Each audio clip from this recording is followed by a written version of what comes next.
United Nations Independent International Commission of Inquiry on the Occupied Palestinian Territory chairperson, Judge Navi Pillay, is dismayed by those countries opposing their move to declare Israel's occupation unlawful. The Commission is supporting Indonesia's application to the International Court of Justice. Joining us in studio is Judge Navi Pillay. Very good afternoon to you. Thanks for joining us. Good afternoon, Mpho, and good afternoon to viewers. As we listen to Zain Dango, he's speaking about the department's concern when it comes to the UN Security Council's ability to hold Israel accountable. What stands out for you in that statement as he voices the feelings around this matter? It's the unfortunate reality that the highest judicial organ of the United Nations has ruled decisively on the matter, finding genocidal intent. That after such a profound ruling, it's now back to the politicians with their fabricated interests and other terminology. They called the South African case meritless, for instance, the representative of the U.S. government. However, they are bound to respect the ruling of the International Court of Justice. And, a lot of pressure has to be exerted on the politicians sitting in the Security Council to see the importance of this decision, which is their court. It's not the people's court. It's a court of member states. Yeah. I know that you had praised South Africans for taking a stand against the killings in Gaza. In the midst of that, your commission has also had to deal with some obstacles. Well, ours is a different commission, of course. We've been around for 3 years now. With regard to the South African application, I also said how well-founded it is. They ticked all the boxes on what's required to be presented to the court. And I say that because I still serve as a judge of the International Court of Justice. With regard to our commission, we were asked to identify the root causes of the conflict. And that's what we did in our report to the General Assembly. In October 2022. Yes. And to my, really touched that we had made this great effort, prepared our documents, and the General Assembly passed the resolution. It's now before the ICJ, and isn't it incredible that it's taken 75 years of occupation for a matter such as whether the occupation is lawful or not is before the court for the very first time. Yeah, absolutely. What are you grappling with as you try and bring this matter to the forefront and the questions that you're posing? So our work specifically in respect of that is over. Yeah. We are not part of the court. Our report will be before the court, of course. We are continuing with our work, and the shock was the October 7th attacks. We were there in the United Nations to deliver a report on October 24th, a report that we had completed by August. So since August, we had to update the report. We immediately issued a press statement, the very first coming from the United Nations, condemning the Hamas attack, calling for the protection of civilians, release of the hostages, and a cessation of hostilities. So the very first voice. And as I was moving around there dealing with our work, I was shocked that 11 days after, the member states couldn't come up with that one word, ceasefire. Yeah. The rest of us, the world's population, is watching killings, injuries to children, the denial of food, water. These are all huge violations of international humanitarian law. And as you mentioned, Judge Pillay, ceasefire, I mean, some experts in the space have said, irrespective of the use, this outcome, this judgment is damning either way. Mpho, in courts of law, especially the International Court of Justice, we do not use the word ceasefire. That's a political term used by member states. The law is how that court spelt it out. They give you specific acts. And this is in line with their previous orders for provisional measures for protection. And that is, they say, stop the killing, take acts to prevent the genocide. And as our foreign minister said, it really amounts to the same thing. They can't deliver humanitarian aid unless they stop the bombings. See, so the court need not use the word ceasefire. Yes. They have not used it in any other situation. They don't have to say stop the military operation, but they've said it all in the specifics of their order. But in the interim, even as you and I speak, I mean, there's still a lot of suffering. And, of course, this matter before the ICJ gave a broad understanding on the impact on the ground, with the request by South Africa being spelled out on that list, really just painting a very harsh and frightening picture. Along with other UN agencies, our commission is now tracking every one of the acts that we see as violations of international law, as well as violations of that court order. And there will be repercussions.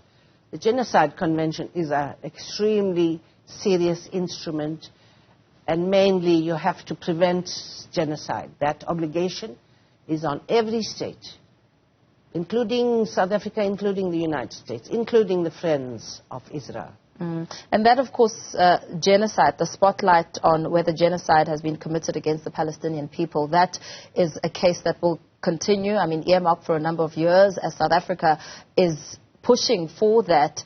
How do you see it panning out in terms of just proving it, and also just looking at the response of Prime Minister Benjamin Netanyahu? I mean, I don't think it was shocking, the response, but like, the case is bigger. I found it very interesting that the judges took into account subsequent statements made by the authorities in Israel. So they had done their own research. They found these statements and took them into account. I think that should sound the alarm bells to those leaders. Somebody should advise them not to make these statements, because they all go towards establishing genocide. So the court will take a few years. It's the same situation in the Myanmar genocide application that I sit on, and I'm also waiting for a date there. However, the importance of the order they've issued now for provisional measures, where they found evidence to establish genocidal intent, to me, as a layperson, I would say, that's half the case established. Yeah. The 19th of Feb is an important date. Yes. And Indonesia is going to be arguing that Israel's occupation of Palestinian territory violates international law. And, I mean, before you and I went on air, you were talking about how important that date is and how important it will be for the world to also watch that case. As we said that's the root cause of the conflict. You know, don't go on into all these peripheries. Tell us, under international law, whether it's unlawful. Now, we know it's unlawful, but we're only a commission. We need the authority of a court to say so. And we're not just saying it's unlawful. We based it on vast number of facts, all the resolutions passed in the UN so far. So we have a very good case on why we say it's unlawful. How is it different to the South African one? The South African one addresses the acts that are going on now. You know, this about a ceasefire. Stop the current reaction that Israel is engaging on, that they call right to self-defense. It's confined to that. It's what we call an episode. Of course, it's a serious episode. It's episode. Ours goes to the root of the matter. And that's why so many states, 67 states, are intervening with their briefs on one side or the other, including South Africa. Why do you think the wars, I mean, there's so much happening across the continent in itself. If you look at Sudan, if you look at the DRC, if you look at the human rights violations there, how people, hundreds of thousands have been killed and displaced, but the attention is not so much. It's a story, we report about it. Why is there no intensity and deliberate action to stop those occurrences? Well, it's a different matter where media focuses its attention. But the United Nations has definitely not dropped any of these situations you name. They have commissions of inquiry. The independent experts are reporting on those situations. The Human Rights Council is adopting resolutions there. a great deal of activity. But of course, Mpho, you're quite right. It hasn't stopped. It's ongoing. It's increasing. This is why we have the United Nations. This is why we have the Security Council. They have the responsibility to ensure peace and security in the whole world. They have to explain to us why they have not done so. People have asked me, why has the Security Council not used the measures it has to, for instance, establish a peace mission there? UN move in there to save lives. They could take that step. They haven't done so. They've allowed this situation where 23,000 have been killed, so many millions displaced. And similarly, in the areas you described, mainly in Africa, it hurts us so much to have civilians losing their lives in clashes between the government forces and militias. So much more has to be done. Yeah, because a lot of the criticism which also came with South Africa taking this matter to the ICJ was to say, okay, you're taking this matter, you're out there under the spotlight, but what about what's happening in your own continent? Why are you not taking it upon yourselves to ensure that there is some sort of resolution there, that there is some sort of instructions to stop what the impact of these atrocities are on the continent as a whole? Well, if the criticism that you describe is levied against the South African government, they are doing a great deal in raising these matters in those fora, the General Assembly and Security Council, and they vote very much in support of protection for people. They have a good record there.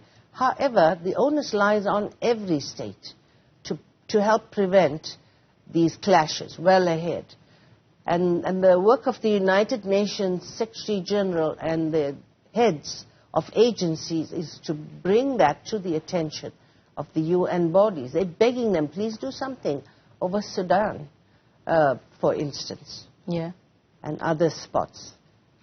So lots of appeals, lots of action. South Africa has done something very courageous here, but there is an onus on and an obligation on every state to take every step they can to intervene towards peace in those other countries.